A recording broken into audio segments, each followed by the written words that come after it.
When I was about 7 years old, my parents started taking me and my little sister to a new church. At the time, we lived in Charleston, West Virginia. But things took a turn when my dad lost his construction job, probably because of his drinking. For about a week after that, our house was filled with arguments. My mom and dad kept fighting over how they'd keep us afloat, especially with my mom being pregnant. She was just a month away from having my baby brother. Then, one evening, my dad came home with a strange sense of certainty and told us we needed to move. He said he had a solution to all our problems. Without much choice, we packed up and moved to a tiny town smack in the middle of the state called Clay, West Virginia. Now, if you've ever been to West Virginia, you know the place is full of small, quiet towns where folks are either incredibly warm or downright icy to newcomers. Unfortunately, Clay leaned toward the latter. It was a far cry from Charleston. Sure, Charleston's no bustling metropolis, but compared to the sleepy vibe of Clay, it might as well have been New York City. The drive to our new home was strange. My dad seemed unusually thrilled, grinning ear to ear like a kid with a new toy. My mom, on the other hand, had gone from skeptical to quietly resigned after what I guessed was a late-night heart-to-heart with him. But nothing could have prepared us for where we ended up. We weren't moving into a house or an apartment like I'd expected. Instead, we pulled up to this massive fenced-off area way out on the edge of town. My sister and I exchanged nervous glances as my dad parked the car. "What's this place?" I asked, my confusion written all over my face. "Yeah, Mike. This doesn't look anything like what you told me about," my mom chimed in, sounding uneasy. "I know it looks different, Susan, but trust me," my dad said, still giddy. "I checked it all out, and you're going to love it once you see the inside." At the gate, a man with a rifle stepped forward. For most people, this would have been an immediate red flag, but in rural West Virginia, seeing someone with a shotgun or rifle wasn't exactly out of the ordinary. My dad leaned out the window and told the man to let Father Matthew know that the Parker family had arrived. The man radioed in, nodded, and opened the gate. Inside, it was like stepping into a whole new world. The narrow road was lined with rows of identical wooden cottages, all squished together. Families were outside grilling, laughing, and chatting, while kids ran around playing tag and other games. It was almost unnervingly perfect, like something out of a TV commercial.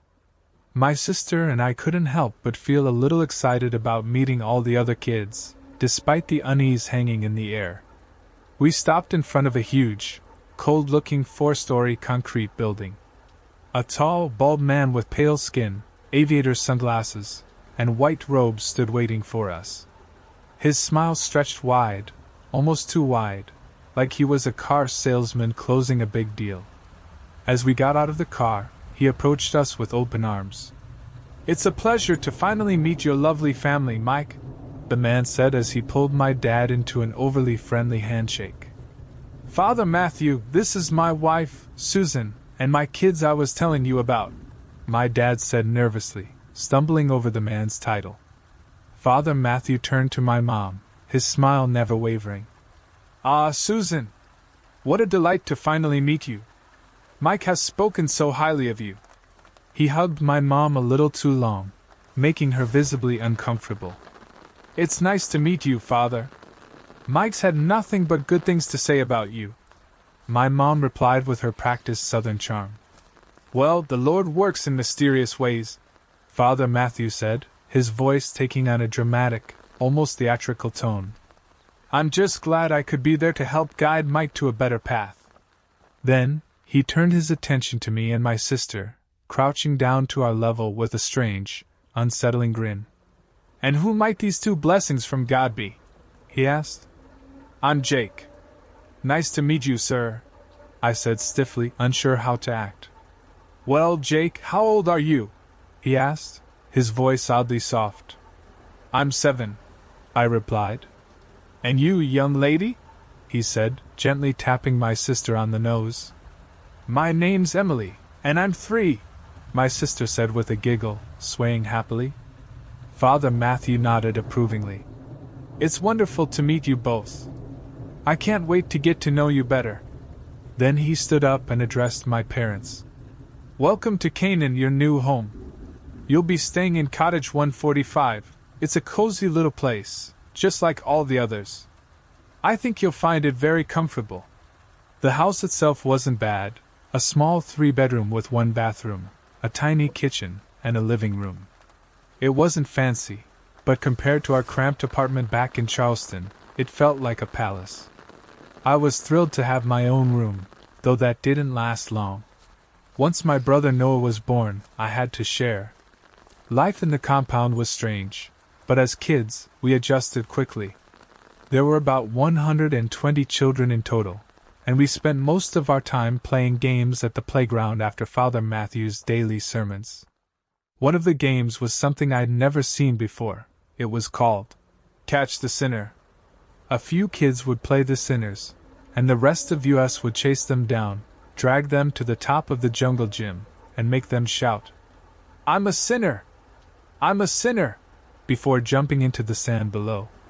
It was all laughs and fun, at least until someone broke an arm, which happened more often than you'd think. By the time I was 12, my sister Emily was 8, and my brother Noah was 5, we'd fully adapted to life in Canaan. It became normal for my parents to spend their days chatting with neighbors or having barbecues, while us kids ran around playing until sunset. But one day, things took a darker turn. While we were playing, a neighbor's kid, a 6-year-old named Max, said something that sent a chill down my spine. "Father Matthew took me to his room earlier to play, just me and him," Max announced proudly. "Lucky! I wish I could go play with Father Matthew," my sister said, her voice tinged with jealousy. "What kind of games did you and Father Matthew play?" I asked, confused why a grown man would want to spend time playing with a little kid like Max alone. "We played rock, paper, scissors," Max said casually, "and the loser had to take off a piece of their clothes." "What?" I blurted out, stunned by what I'd just heard. "Yeah," Max continued as if it was no big deal. "I won a few rounds, but in the end I lost." I just stood there, completely speechless. I didn't know what to say or even how to process what I was hearing. Before I could gather my thoughts, Max spoke up again. "After we finished playing, he told me to send my sister to play with him next. She must have lost too because she came running out of his room crying." His voice was eerily calm, like he was describing something normal. Max's sister was 14. "I want to play with Father Matthew," my sister, Emily, said excitedly, bouncing a ball and completely unaware of the weight of what was being said. "No!" I yelled, my voice shaking with panic. The group of kids around us went silent, all eyes turning to me. Without another word, I ran back to our house and slammed the door to my room shut. I didn't fully understand what was happening, but I knew it wasn't right.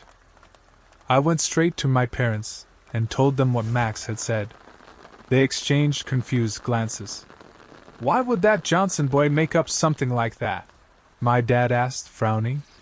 "I don't know," my mom added, looking equally puzzled. "He doesn't seem like the kind of kid to tell wild stories. He probably gets it from his dad," my dad said, chuckling. "You know how Mike's always going on about those crazy college tales." The two of them laughed, like they were talking about some harmless joke. "I'm serious," I said, trying to make them understand. "Austin, you're overthinking this," my dad replied dismissively. "He's just a 6-year-old kid making up stories for attention. Don't let it bother you." "But Enough, Austin," my dad cut me off. "It's late. Go to bed." With that, he and my mom retreated to their room, shutting the door behind them. I stood there in disbelief, my heart sinking. They didn't believe me. No one did. A few weeks later, after one of Father Matthew's sermons, my siblings and I were outside talking with some other kids, making plans to meet at the playground for a game of Catch the Sinner. That's when Father Matthew approached us. "Emily, can I have a word with you in my room?" he asked with his usual unsettling smile. "Sure, Father Matthew," Emily replied, her face lighting up with excitement. "What do you need to talk to her about?" I asked, trying to sound casual but feeling anything but. "That's a private matter, Austin," he said firmly, waving me off. "Why don't you and Noah go play somewhere else?" I didn't budge. "That's okay, Father. Noah and I were just about to pray in the hall." "We were?" Noah asked, confused. I quickly elbowed him in the ribs, and he let out a sharp gasp. "Yeah, dummy. Let's go," I said, shoving him toward the prayer hall next to Father Matthew's room. As soon as the door to Father Matthew's room closed behind Emily, I knew I couldn't just stand there. I told Noah to stay put and ran back to the door, knocking on it loudly. Father Matthew opened it just a crack, his face filled with irritation. "Austin, I told you, your sister and I need some privacy," he said sharply. "But Father Matthew, I really need to talk to you out here. It's an emergency," I said, trying to sound desperate. "It can wait," he replied coldly, slamming the door in my face. I pounded on the door, kicking it as hard as I could, tears streaming down my face. No matter how much noise I made, he didn't open it. After what felt like forever, the door finally creaked open. Emily stepped out, but something was wrong. She didn't look like herself. Her face was blank, her eyes hollow. She didn't say a word as she walked past me and Noah, heading straight for the church doors like a ghost. "Caleb," Father Matthew said, turning his attention to my younger brother, "I think it's your turn now. Would you like to play a little game with me?" He flashed a grin that sent chills down my spine. "Okay," Noah said eagerly, smiling back. Before he could take a step, I pushed him behind me. "No, Father. I'll play instead," I said, my voice shaking but firm. I stared into his eyes, hidden behind his dark sunglasses, trying not to show how terrified I was. "Oh, really?" Father Matthew said, his grin widening. "Well, I'm glad to hear that, Austin. Come on in." He placed his hands firmly on my shoulders and steered me into the room, closing the door behind us. I played his game. And I lost. Walking home afterward, I felt hollow. The rows of identical cottages along Main Street blurred as I trudged past, each one a reminder of how trapped I was. No adult believed me. No one would help. I was scared for myself, for Emily, for Noah. Most of all, I felt used. Used by this man who had fooled everyone into thinking he was a savior when he was anything but. When I reached our cul-de-sac, I saw Emily sitting on the porch of our house. It was late, probably around 9, but she was just sitting there, staring off into the darkness. I walked up to her, my heart heavy, and asked, "Are you okay?" "He touched me, Austin," Emily said softly, her voice empty, like she was somewhere far away. I stood there, frozen, not knowing what to say or do. Finally, I turned and walked into the house. I climbed into bed, buried my face in the pillow, and cried harder than I ever had before. That night, I felt like my world was crumbling. Over time, I came to realize it wasn't just us. It was happening to other kids in the compound too. But every time someone tried to speak up, the adults would dismiss it. "Father Matthew would never do such a thing," they'd say. He was untouchable in their eyes. Years passed, and the day everything came to a head is still burned into my memory. I was 16, just a day away from turning 17. Early that morning, Father Matthew's voice came booming over the compound's intercom, calling for an emergency meeting in the church. This had never happened before, and everyone quickly gathered. The air buzzed with confusion as families whispered among themselves. The tension grew even thicker when the armed guards locked the church doors behind us and left. A few moments later, Father Matthew stepped out of his private room. He was flanked by 4 guards, 2 on each side. His usual calm, cheerful demeanor was gone, replaced by something cold and serious. He walked up to the podium and stood silently for a moment, his eyes scanning the room. "Brothers and sisters," he began, his deep voice echoing in the stillness, "the day we have long prepared for has come. The armies of Babylon are at our gates." The congregation erupted into murmurs, but Father Matthew raised his hand to silence them. "A Judas has been among us," he declared, his tone rising. "Someone from within our own community has betrayed us. They have revealed the location of our sacred land to those who seek to destroy us." He paused, looking out at the crowd. "I will not allow our children, our precious, innocent children, to suffer at the hands of these enemies. Instead, we will make a statement. They cannot take our faith. They cannot take our pride. We will leave this world with our heads held high, unafraid to join our Lord in His heavenly kingdom."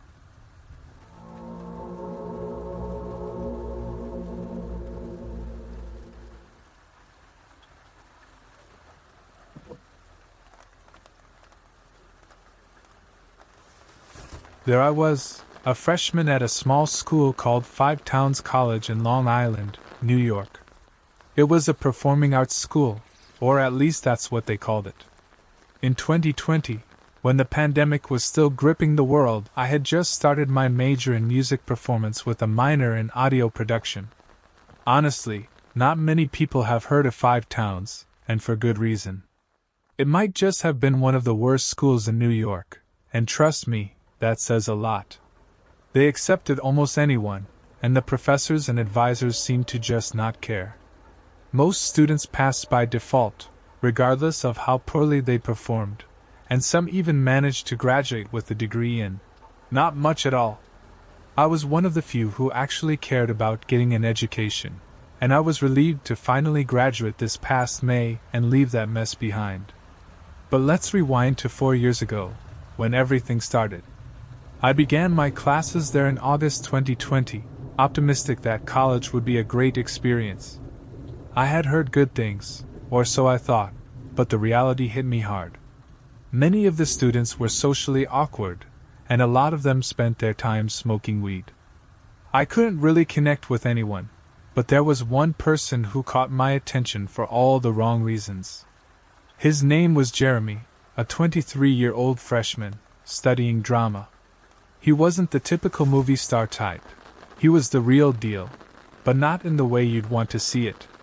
Some students warned me about him, saying he had a history of stalking people. Naturally, I hoped our paths would never cross, but here I am, telling you this story. The first time I met him was in the cafeteria. He walked right up to me as if we were already friends and introduced himself. "Hey, my name's Jeremy. What's yours?" I was cautious because of everything I'd heard. I didn't want to be rude, so I just smiled and told him my name, trying to keep things as neutral as possible.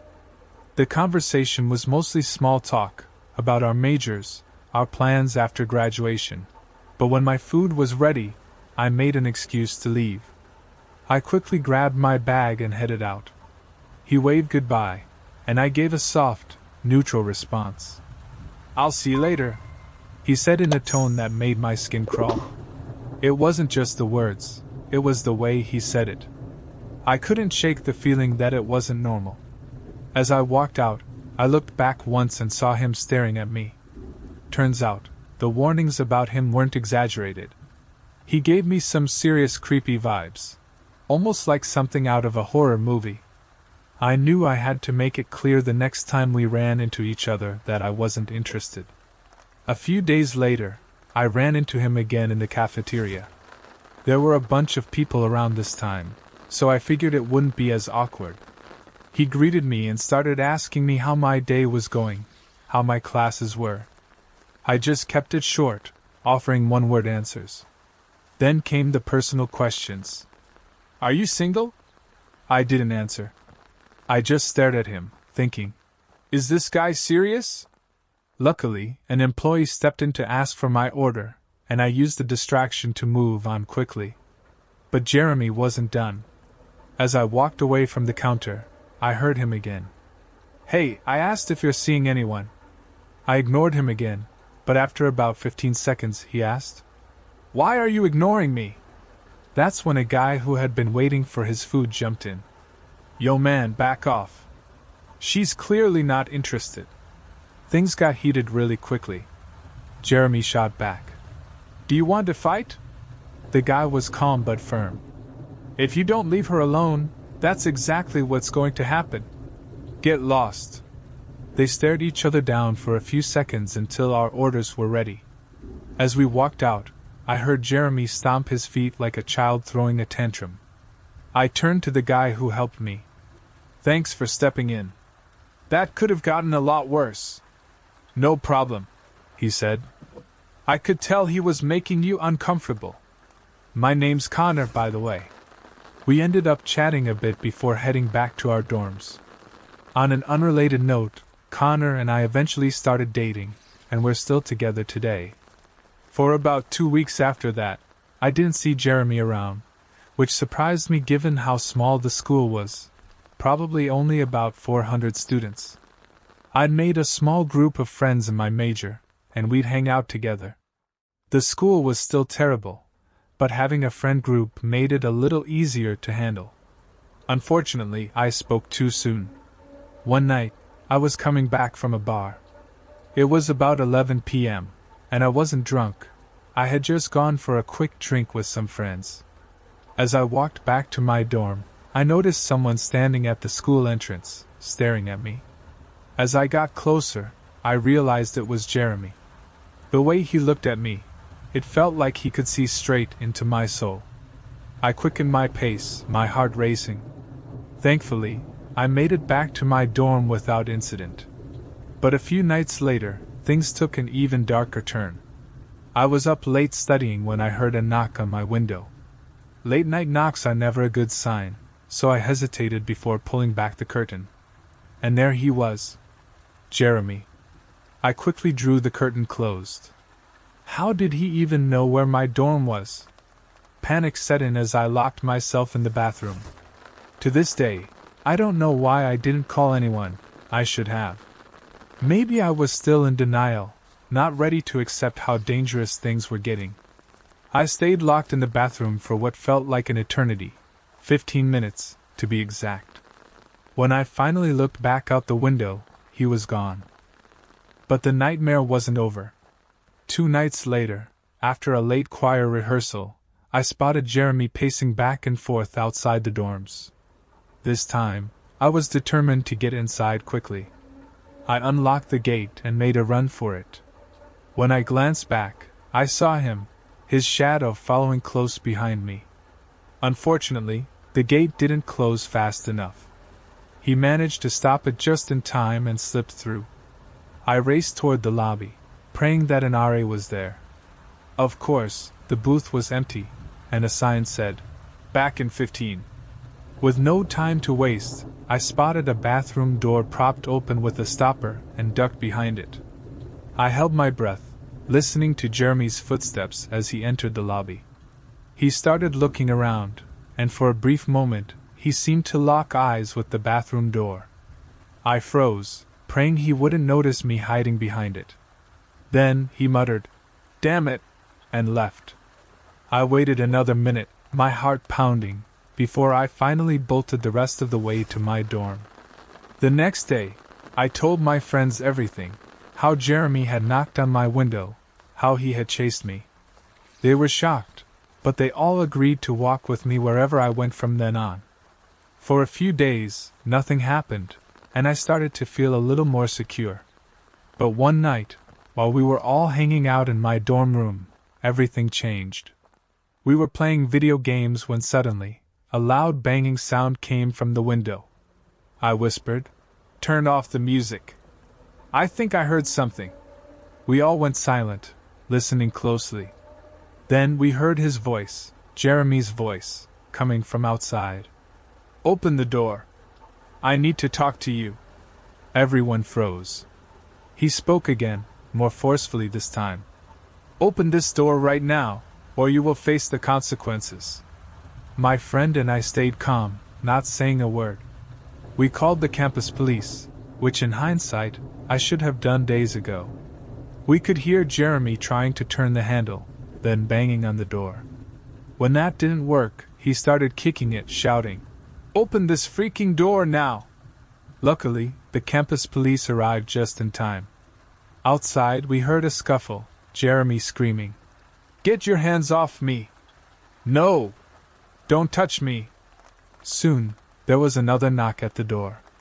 A voice from outside said, "Hey, this is Resident Life. Can you open up? It's safe now. He's gone." We let out a collective sigh of relief. The officer said they'd contact the school administration and tried to get Jeremy removed from campus. I thanked him before he left, feeling a little less on edge. After he left, I reassured my friends that everything was okay and told them they could go. The next day, I received an email that changed everything. Jeremy had been expelled, and he would not be allowed back on campus. I couldn't believe it. I jumped out of bed and punched the air in victory. I was finally going to finish my college courses without the constant fear of running into him. Even though I was relieved, I still hated the college. It was a toxic environment overall.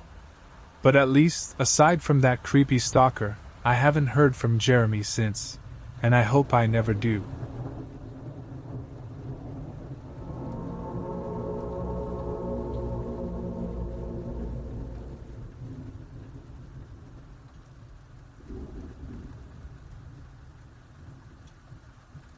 I had often heard whispers from some of my friends from First Nations communities about spirits called the Tree People, which they claimed were guardians or spirits living within the trees. As intriguing as this idea sounded, I always brushed it off as just a story, something rooted in myth. But let me make something clear. This is a story about tree people, though not the kind you might be thinking of, at least not from Native American folklore. There were 6 of us that weekend: myself, my girlfriend Ashley, Eric, G.I. Joe, Mike, a professional football linebacker, Jake, a gamer and self-described SL porn addict, and his girlfriend Jamie, a pothead. We were out camping in a remote part of northern Alberta. For some context, Eric and I were both passionate gun enthusiasts, and we were carrying pistols with us. This was before the Trudeau administration, so the atmosphere around firearms wasn't as tense. We'd camped in this area before and had never encountered anything that would have justified pulling our weapons, but you never know what could happen. I don't remember what Eric had with him, but I was packing an MP446 Viking, which I affectionately called the Viking. Pretty clever, right? We arrived at the campsite around 8 p.m., just as the sun was setting, and had to set everything up in near complete darkness. Not a huge issue. Eric repositioned his truck and aimed its headlights at the clearing while the rest of us got to work on setting up the tents and starting the fire. The campsite sat in a clearing, surrounded by dense trees. Beyond the tree line to the north, there was an endless expanse of forest. Ashley, wanting a bit of privacy, set up our tent farther from the fire at the center of the clearing. I remember watching the shadows of our friends flicker across the trees as they moved around. It almost looked like they were dancing, but something about it felt off. I started to get a strange feeling, a growing unease. I noticed Ashley pausing occasionally to glance into the woods, and she later told me she thought she saw something darting between the trees. Once the camp was set up, I realized I'd left my lucky Stampeder hat back in my car. Call me superstitious, but I never go camping without it. The car wasn't parked at the campsite because, on past trips, I had gotten it stuck on a hillside near the camp and had to wait hours for a tow truck. Plus, the bill was sky high. So, I left the car at the parking area by the lake. Eric, who had also been meaning to check out the lake, suggested we head down together. We could have taken his truck, but it was a long 45-minute round trip because of the road's layout. It seemed easier to just walk through a small stretch of forest. Before we left, we handed Mike a walkie-talkie, making sure we were on the same frequency. The car and the lake were only about 300 yards from the campsite. As we ventured into the forest, we both began to feel the nerves kick in, The darkness was thicker than we'd realized, and it felt like we were losing our bearings. Then we heard something, movement, rustling through the trees nearby. We stopped and listened, the silence hanging heavy for a full minute.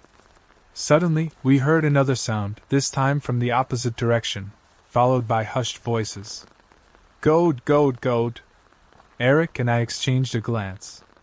Though we couldn't see each other's eyes in the darkness, we both knew what the other was thinking. It felt like a scene from one of the horror or action movies we used to watch together. Our instincts kicked in. I placed my hand on Eric's back and whispered, "Go." Without hesitation, Eric bolted through the brush, and I kept my hand on him as we pushed our way forward. We burst out of the trees and into the clearing, making our way to the parking area. Once we reached my car, we pressed our backs against it, pistols drawn, scanning the dark woods for any signs of movement. After what felt like an eternity, Eric finally broke the silence. "It sounded like we were being followed, right?" "Yeah, I heard voices too. We're not alone out here." I quickly grabbed the walkie-talkie and called Mike. "Mike, come in.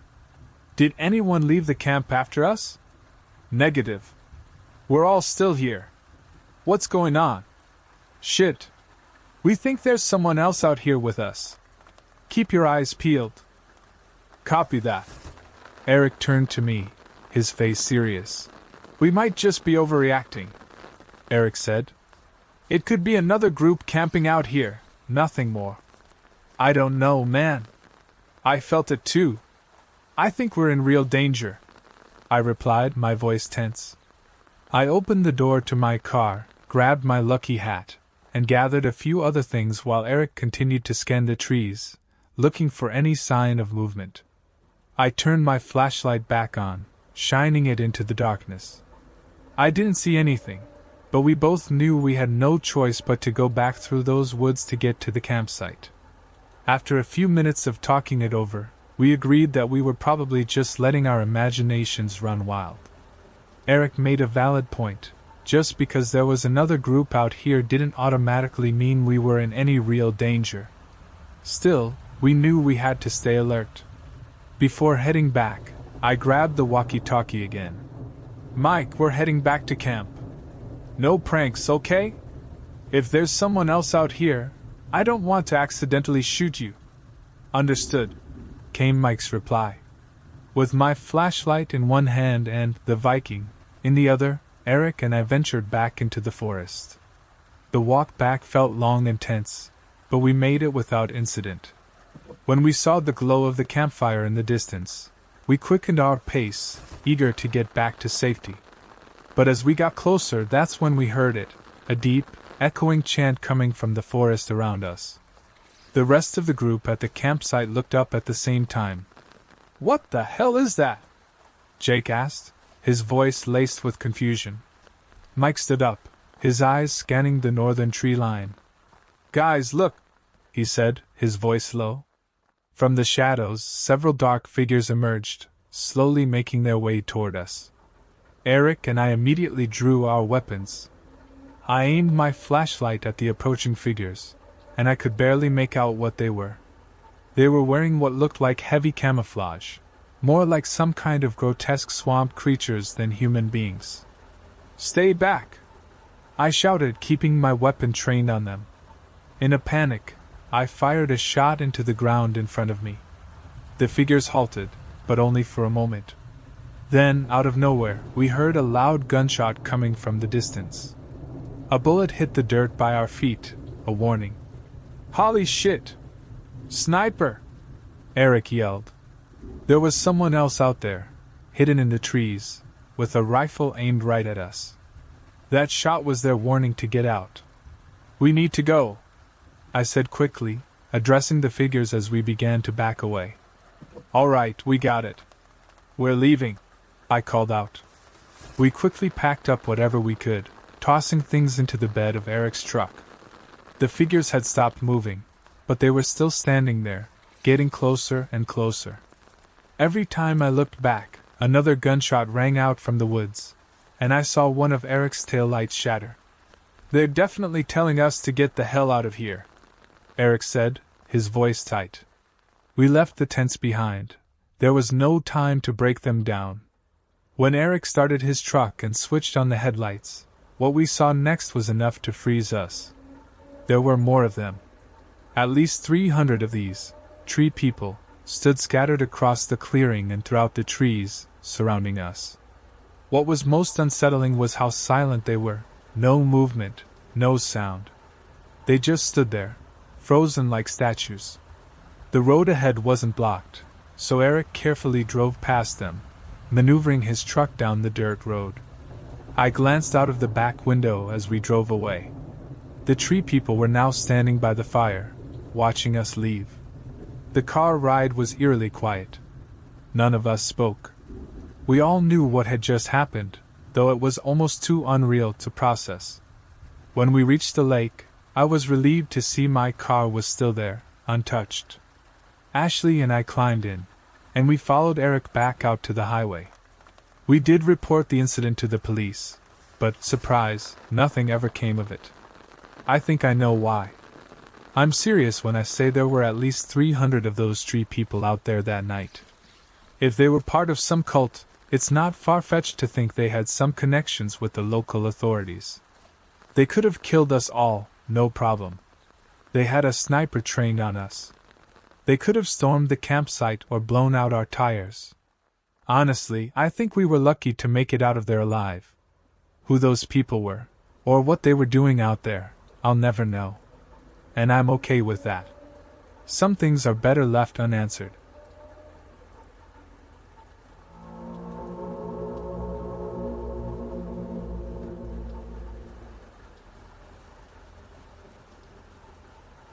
When I was 15, I lived in a quiet, rural area about 20 minutes outside of the nearest town.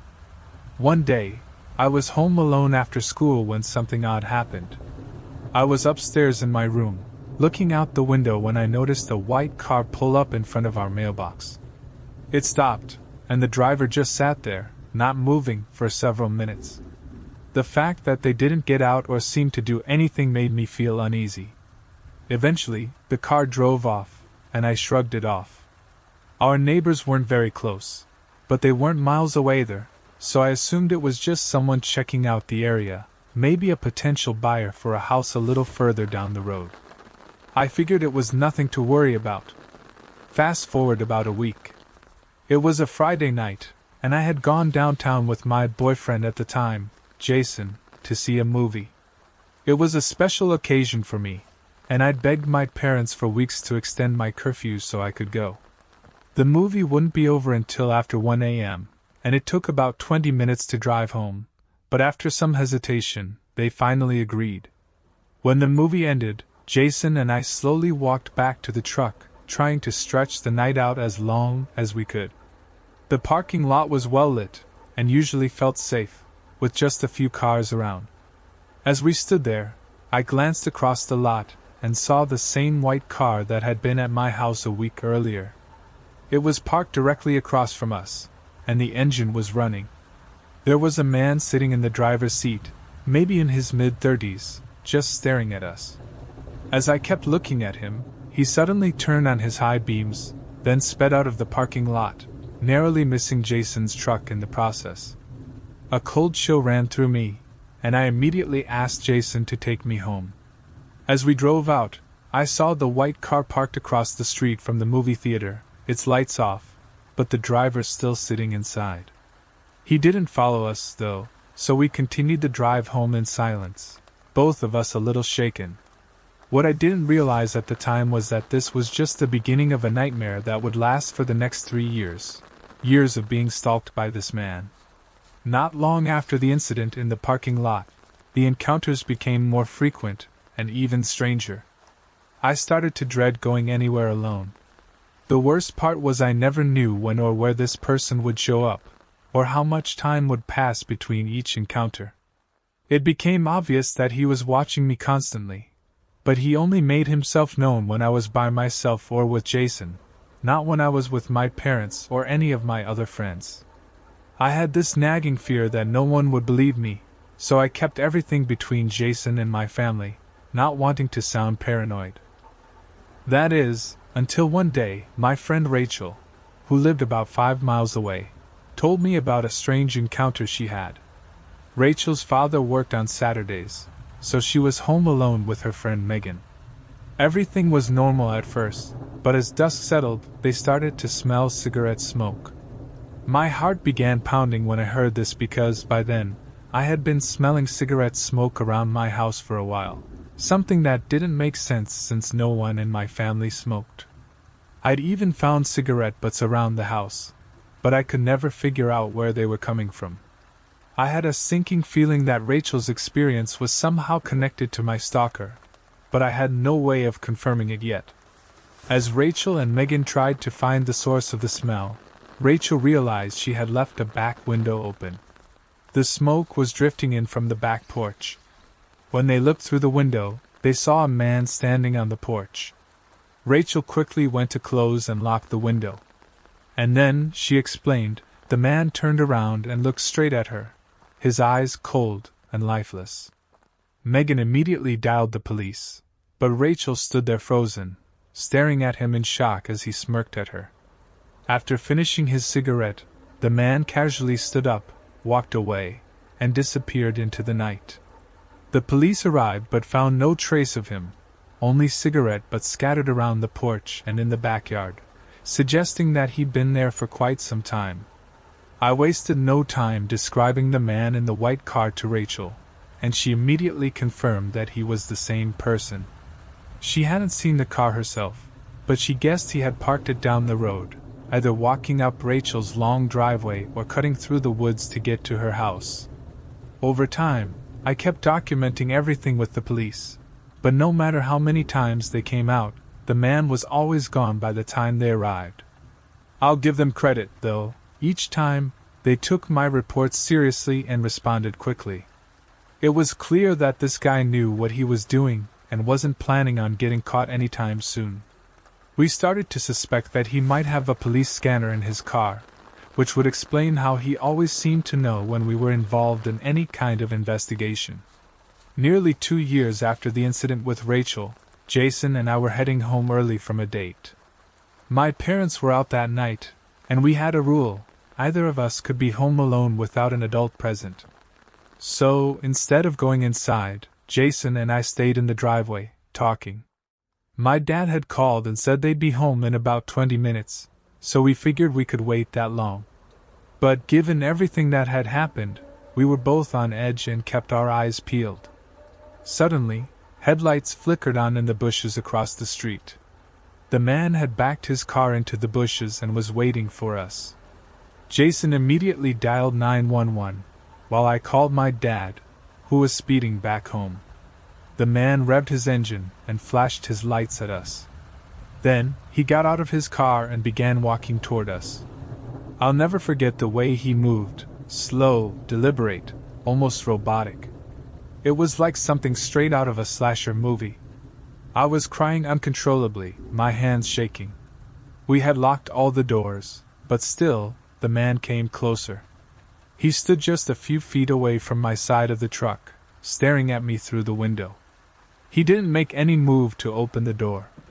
He just stood there, silent and still, with eyes that felt like black holes, empty and soulless.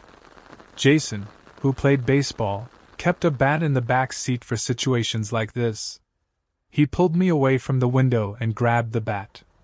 But the man didn't react. He just glanced at the bat for a few seconds, then an awful, sick smile spread across his face. Without saying a word, he turned and walked back to his car, driving off into the night. It felt like hours had passed, though it couldn't have been more than 5 minutes. The man was gone for a few minutes before my dad finally pulled into the driveway, speeding down the road. The cops couldn't track the guy down that night. There's so much more to this story, like the time we found dead animals left on our front porch, or when the man would shine flashlights into our windows late at night, but nothing we tried could stop him. My family did everything we could think of. One night, my older brother even tried to chase him through the woods behind our house but lost him. The police wanted to help, but they had no idea who this man was, and honestly, I doubt a restraining order would have made any difference. Perhaps the creepiest part of this entire ordeal was that in the 3 years it lasted, the man never spoke a single word. Then, just as suddenly as he had appeared, he was gone. No trace. No sign. It's been about 10 years now, and I have no idea what happened to him. Maybe he was arrested for something else, or maybe he just got bored and disappeared. I can't say. But we never saw him again. Stalkers don't always look like the people you see in movies. They can blend in, be completely normal on the outside. But this man's behavior was something straight out of a horror film. There was something in his eyes, a pure, raw evil, that made your stomach churn. The constant fear and stress he caused me were overwhelming, and even now, living in a different state, I still find myself looking over my shoulder, half expecting him to show up again.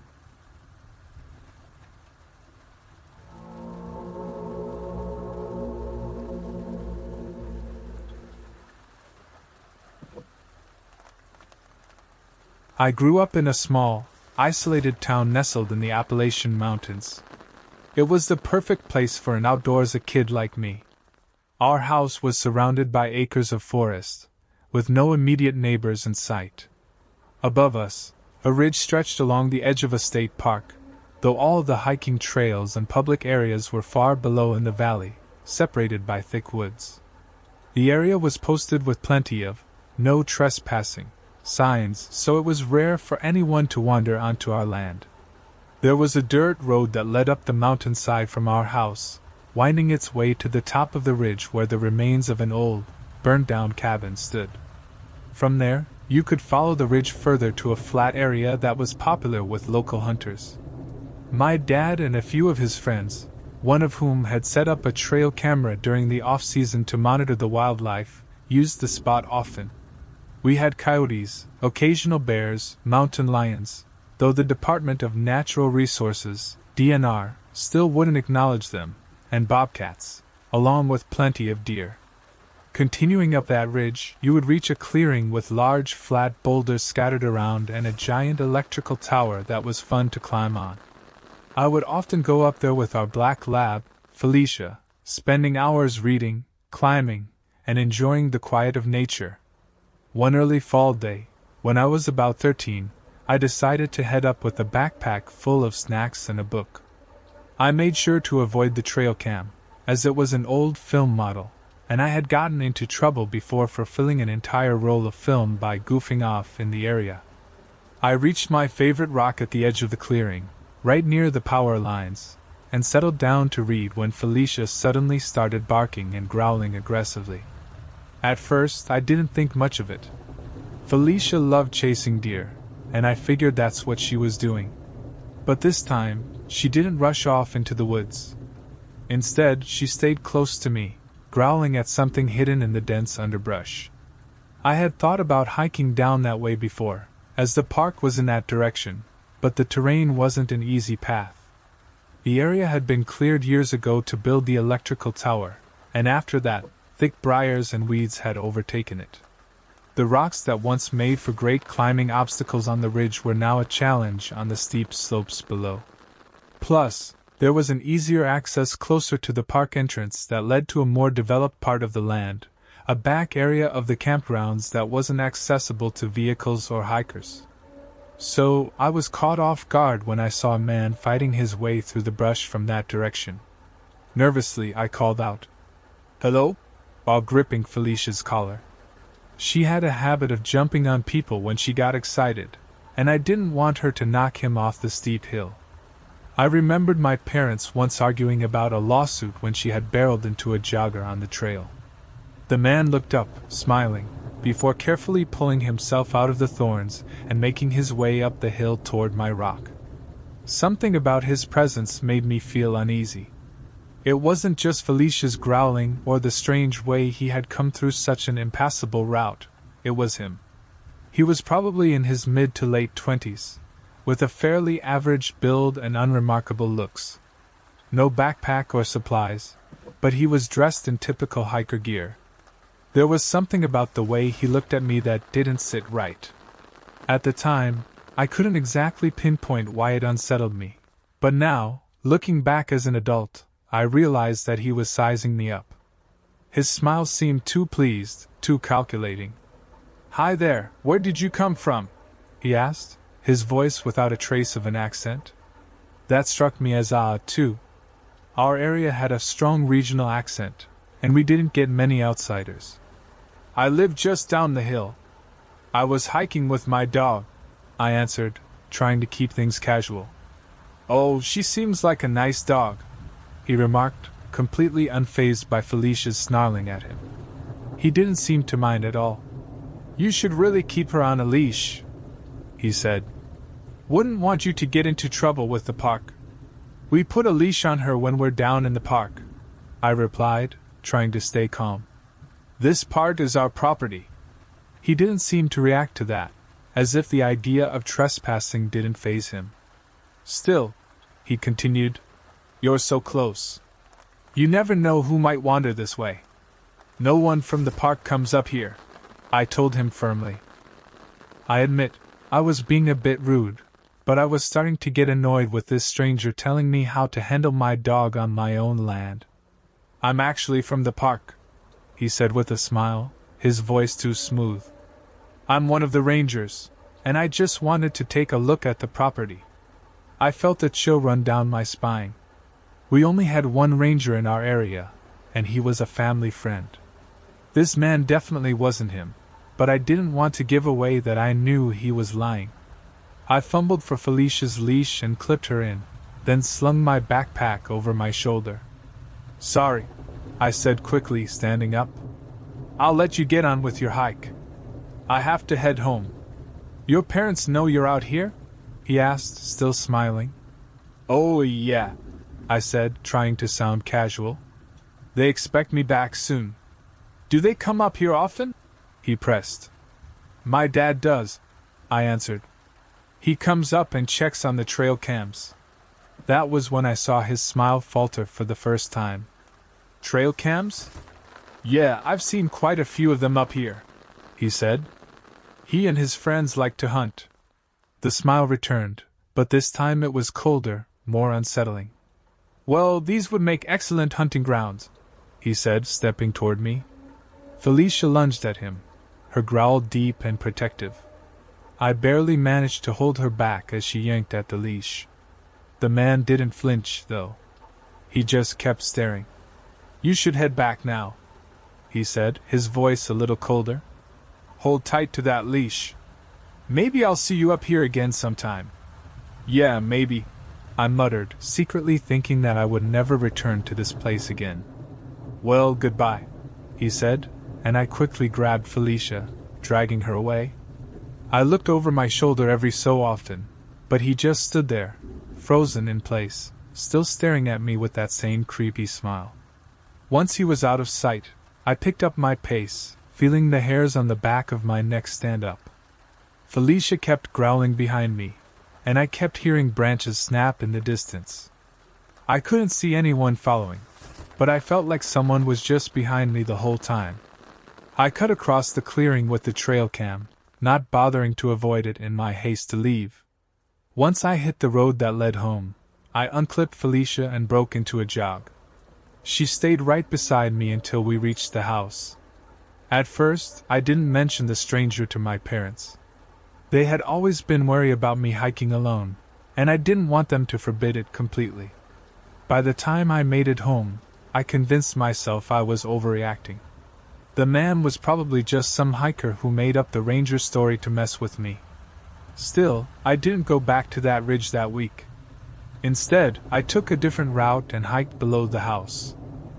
At the end of the week, I came home from school to find my dad angry and demanding to know if I'd messed with one of the trail cams.